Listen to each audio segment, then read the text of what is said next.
Eh bien, salut tout le monde, on se retrouve pour une nouvelle vidéo sur la chaîne Wrestling Reviews pour un nouveau top 10 sur les catcheurs les mieux payés de la WWE en 2020. Numéro 10, Braun Strowman. Même si on le sait, l'année 2019 pour Braun Strowman a été quelque peu compliquée.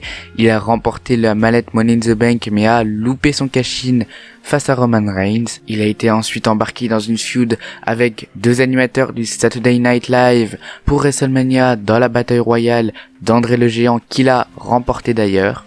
Mais en 2020, c'est un coup de chance qui vient frapper Braun Strowman, car à la base c'est Roman Reigns qui devait remporter le titre universel à WrestleMania face à Goldberg, mais à cause de la crise sanitaire que nous traversons, Roman Reigns a décidé de ne pas participer à ce match et c'est donc Braun Strowman qui a pris sa place et est donc devenu nouveau champion universel à WrestleMania en battant Goldberg.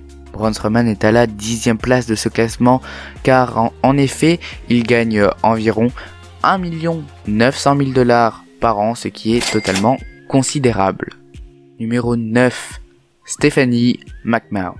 Même si l'on ne l'a pas vue depuis WrestleMania 34 sur un ring, elle garde encore un contrat de talent à mi-temps, en plus de son rôle dans les coulisses aux côtés de son père et de son mari. Je ne sais pas si vous vous souvenez, mais Stephanie McMahon a été championne des femmes en 2000, ça date, mais elle a quand même été championne une fois dans sa carrière. Malgré le fait qu'on voit de moins en moins Stephanie McMahon à l'écran, elle empoche quand même la coquette somme de 2 millions de dollars par an.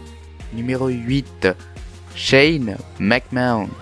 Et oui, maintenant c'est au tour de son frère de passer dans le classement. C'est comme sa sœur, on le voit de moins en moins à l'écran en ce moment, car je le rappelle, il a perdu un match face à Kevin Owens dans lequel il devait, s'il perdait, quitter totalement les écrans de la WWE. Ce match était un match à échelle lors du premier SmackDown sur Fox. On peut aussi se rappeler que Shane McMahon a été titré The Best in the World à Crown Jewel en Arabie Saoudite et a eu un match face à The Miz à WrestleMania 35.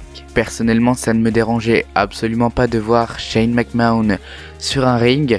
Il fallait peut-être qu'il laisse un peu plus de temps à l'antenne, mais je ne vois pas pourquoi certains disent que Shane McMahon ne mérite pas d'être sur un ring. Il fait son travail comme tous les autres et je pense qu'il le fait quand même assez bien. En contrepartie de tous ces sauts, il va gagner 2 100 000 $, 100 000 $ de plus que sa sœur. Et oui, l'égalité salariale à la WWE n'existe encore pas. C'est donc une belle 8e place pour Shane McMahon.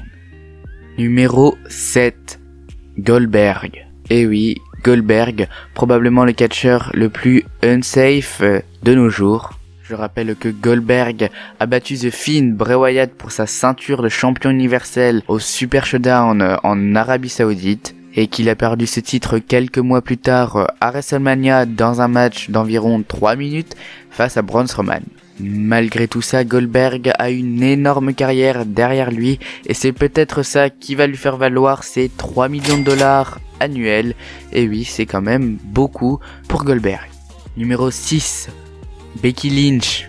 Et oui, The Man, ou devrais-je dire The Mom, a un salaire plus élevé que notre ami Goldberg. C'est une 6e place totalement méritée par Becky Lynch qui a marqué l'histoire dans le premier main event féminin de WrestleMania. C'est la seule femme qui a réussi à battre Ronda Rousey et qui a étonnamment conservé son titre d'Euro à WrestleMania 36 face à Shayna Baszler. C'est donc pour tous ces exploits qu'elle gagne la somme respectable de 3 100 000 $. Numéro 5, Triple H.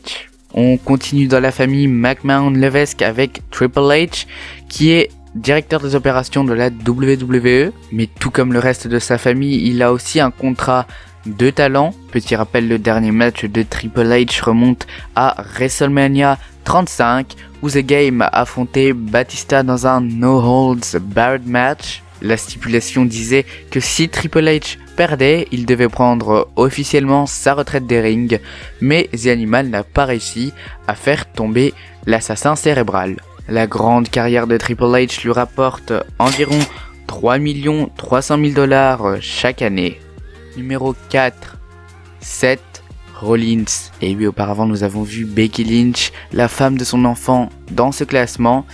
Et donc Seth Rollins est mieux payé que sa femme. Seth Rollins qui a toujours réussi à se renouveler dans le temps, c'est peut-être la clé de sa réussite. Quoi qu'il en soit, Seth Rollins est un excellent main eventer et c'est grâce à cette place qu'il remporte la coquette somme de 4 millions de dollars annuels, soit 900 000 dollars de plus que Becky Lynch.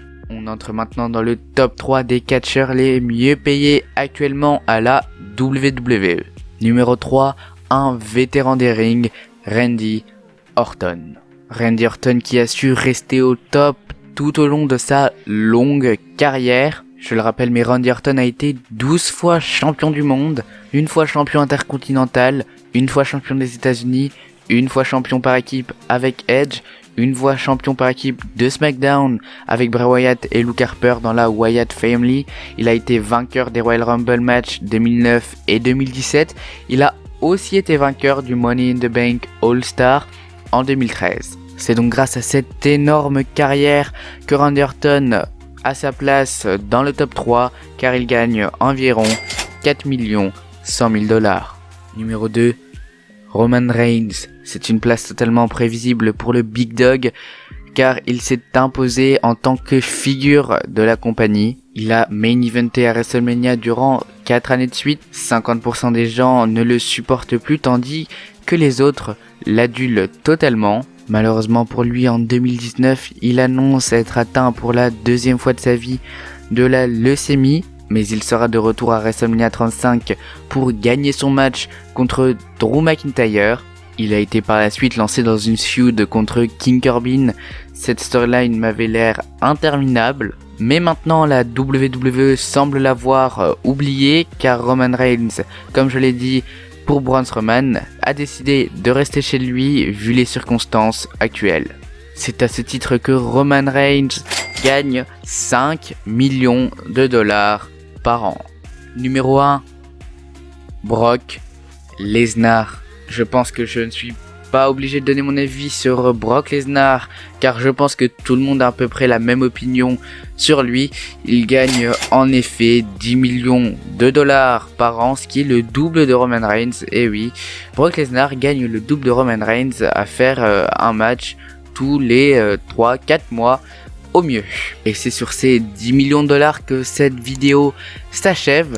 J'espère qu'elle vous aura plu. N'hésitez pas à nous donner en commentaire vos idées de top 10. N'oubliez pas non plus de vous abonner et de liker, ça fait vraiment extrêmement plaisir. Merci encore et à bientôt.